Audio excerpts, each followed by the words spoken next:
अकारण वर्णालय भक्त वांछित कल्पतरु तरंगित विनंदित पीताम्बरधारी बाल कृष्ण लाल की ब्रह्मयी प्रतिमूर्ति श्रीमद् भागवत महापुराण।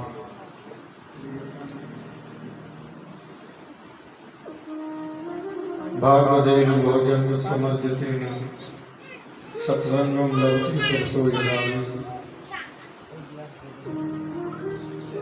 अनंत जन्मों का जब पुण्य उदय होता है तब जाकर के गोविंद की कथा में मन लग पाता है, नहीं तो समय ऐसे ही निकला जा रहा है। कहाँ कभी सोचा था आपने कि 4 घंटे बैठ के कथा सुनेंगे? तो बढ़िया पानी भर लेंगे।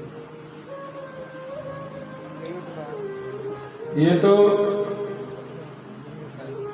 अनंत जन्मों के जब पुण्य इकट्ठे हो जाते हैं तब जाकर के ऐसे सब कामों में हमारी रुचि हो पाती है।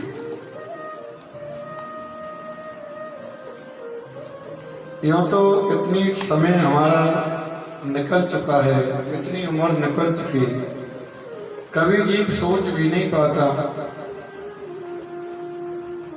लेकिन ये गोविंद की बड़ी महती कृपा है, जिसको ठाकुर पकड़ना चाहते हैं उसके हृदय में पहले से ही जागृति पैदा कर देते हैं।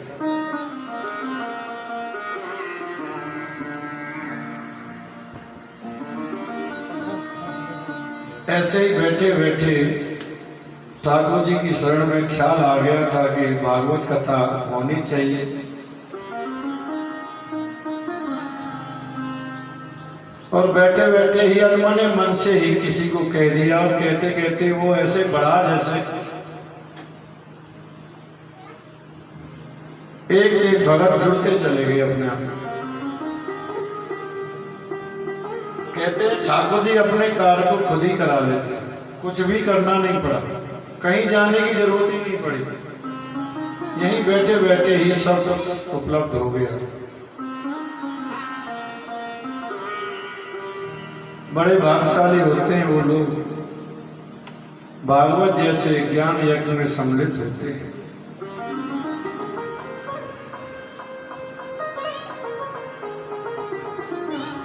कितना समय हमारा ऐसे ही निकल जाता है, लेकिन कथा श्रवण में रुचि भी तभी हो पाती है जब गोविंद कृपा करते हैं।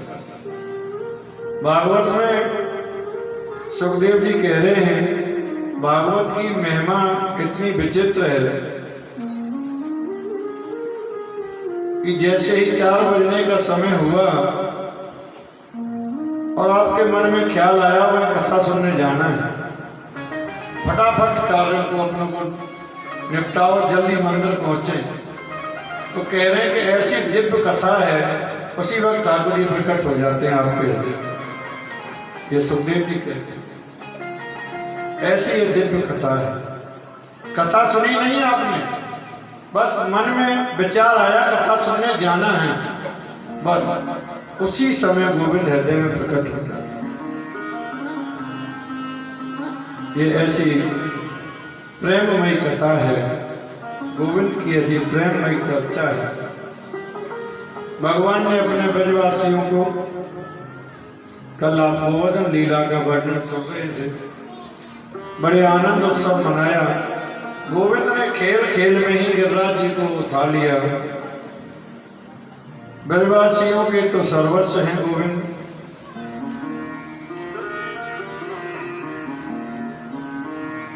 और गोविंद तो प्रेम से ही मिलते हैं। जब गोविंद के प्रति प्रेम की हमारी अगाध निष्ठा बढ़ जाती है तो गोविंद प्राप्त हो जाते हैं। आज भगवान ने अपने ब्रजवासियों को स्वप्न में वैकुंठ का दर्शन कराया। एकादशी व्रत करके नंद बाबा ने रात्रि में स्नान करने के लिए गए थे,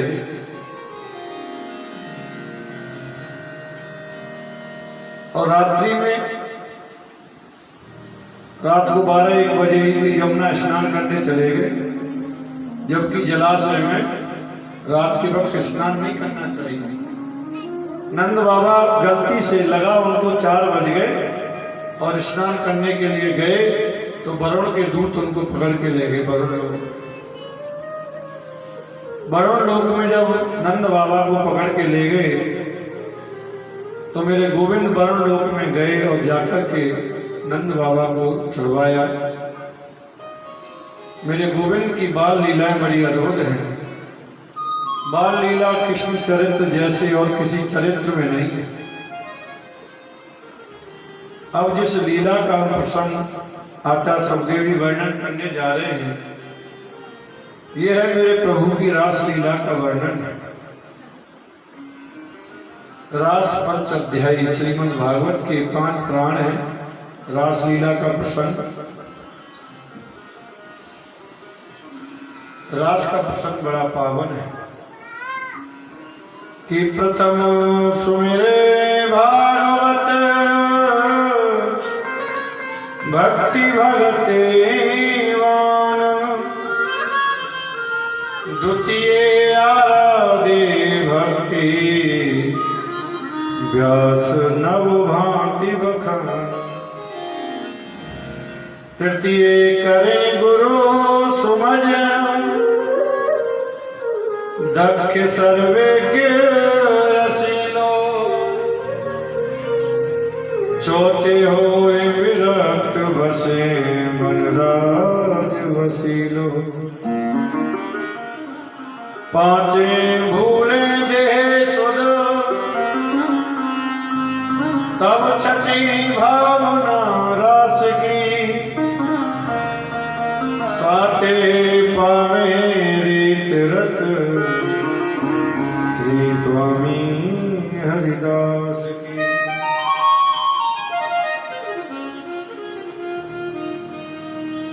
भागवत का प्रसंग यदि सुनना है तो शुरुआत में ही स्वामी हरिदास जी महाराज ने लिखा है, श्री बांके बिहारी के प्राकट्य के ही पहले भागवत सुने। भक्तों के मुख से ये पवित्र वाणी है, इसको जब सुनोगे तभी नवदा भक्ति में आपका प्रवेश होगा।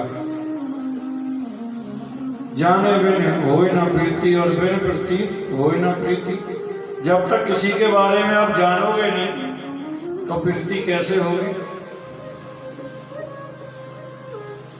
चौथी बात है, मन में व्रत को लाएं, वृंदावन में बसने का संकल्प लें। पांचवी बात है कि देह की सुधरी, देह की सुधर बिसर जाए। और छठी बात है, व्यक्ति रास के अधिकारी हो जाता है।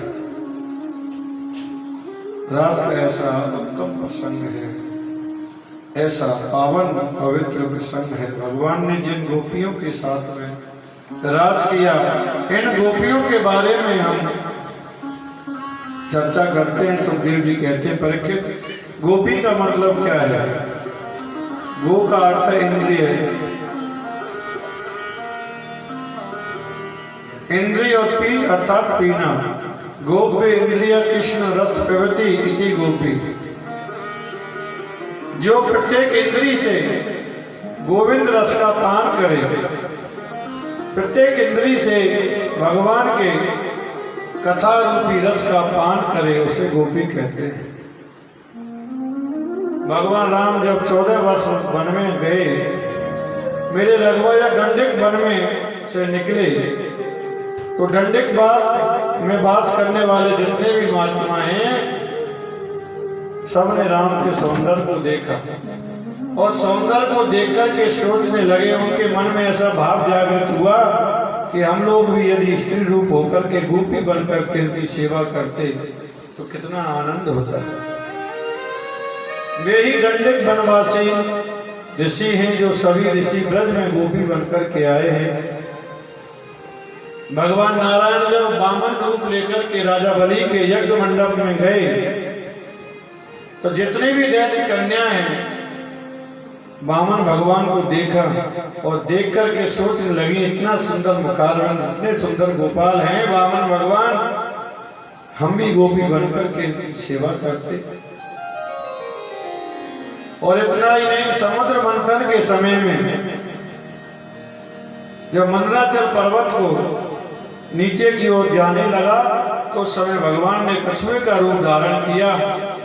तो जितने भी मत्स्य कन्याएं थी सबने मत्स्य भगवान को, कश्यप भगवान को देखा और देख करके सोचने लगी काश हम भी भूमि बनकर के इनकी सेवा में जाते।